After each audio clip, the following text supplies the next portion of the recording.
آیت نمبر 78 78 فلما پس جب رآ اس نے دیکھا، کس نے؟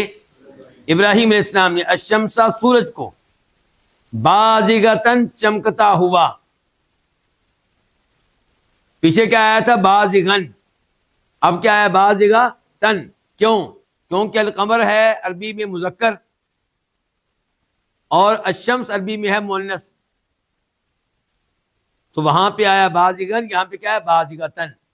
پس جب اس نے دیکھا سورج کو بازغن چمکتا ہوا، قال اس نے کہا ھذا ربی، یہ میرا رب ہے۔ ھذا یہ مذکر ہے یا مؤنث؟ یہ مذکر ہے، تو یہاں پہ ھذ ہی ہونا چاہیے تھا۔ یہاں پہ ھذا کیوں ہے؟ کیونکہ اس سے مراد ہے کہ یہ طلوع ہونے والا، یہ چیز جو اب سامنے آئی ہے، ھذا طالع، یہ چیز جو ابھی طلوع ہوئی ہے، یہ چیز جو ابھی ظاہر ہوئی ہے، ربی، یہ میری کیا ہے؟ یہ میری رب ہے، اس نے مجھے پیدا کیا ہے، یہ میرا مالک ہے، یہ مجھے رزق دے رہا ہے، یہ میرے امور کی تدبیر کر رہا ہے۔ ھذا اکبر، یہ بہت بڑا ہے، یہ بہت بڑا ہے، یعنی کہ ستارے سے بھی بڑا، چاند سے بھی بڑا۔ فلما افلت، پس جب وہ بھی ڈوب گیا، وہ کون؟ سورج، قال اس نے کہا، یعنی کہ ابراہیم علیہ السلام نے کہا، یا قومی، اے میری قوم۔ میری کس کا معنی ہے؟ یہ اصل میں کیا تھا؟ یا قومی، یا کو گرا دیا گیا لیکن اس کی علامت موجود ہے، نشانی موجود ہے، وہ کیا؟ میم کے نیچے کسرہ اور زیر،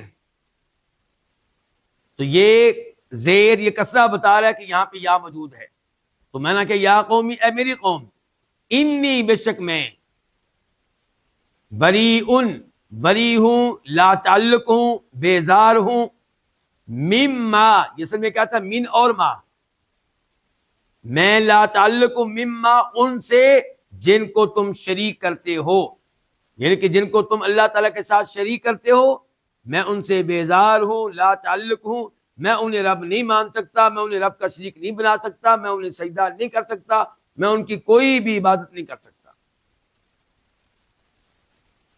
اس سے پتا چلا کہ صرف اللہ کی عبادت کافی نہیں ہے، بلکہ غیر اللہ کی عبادت سے برات اور بیزاری اور لا تعلقی کا اعلان بھی ضروری ہے۔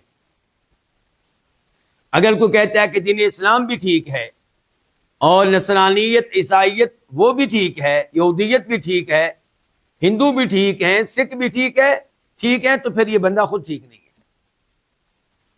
جو ان باطل ادیان کو درست مانے وہ خود درست نہیں ہے۔ اللہ نے کہہ دیا ان الدین عند اللہ الاسلام، اللہ کے ہاں جو دین معتبر ہے، قابل قبول ہے، وہ صرف اور صرف اسلام ہے۔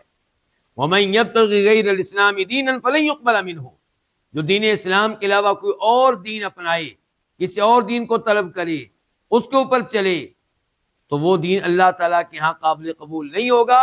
وَهُوَ فِي الْآخِرَةِ مِنَ الْخَاسِرِينَ، دین اسلام کے علاوہ کسی اور دین پہ چلنے والا جتنی بھی محنت کر لے، اس دین کی خاطر جتنی بھی قربانیاں دے لے، جتنا بھی مال خرچ کر لے، خسارے میں رہے گا، گھاٹے میں رہے گا، نقصان میں رہے گا۔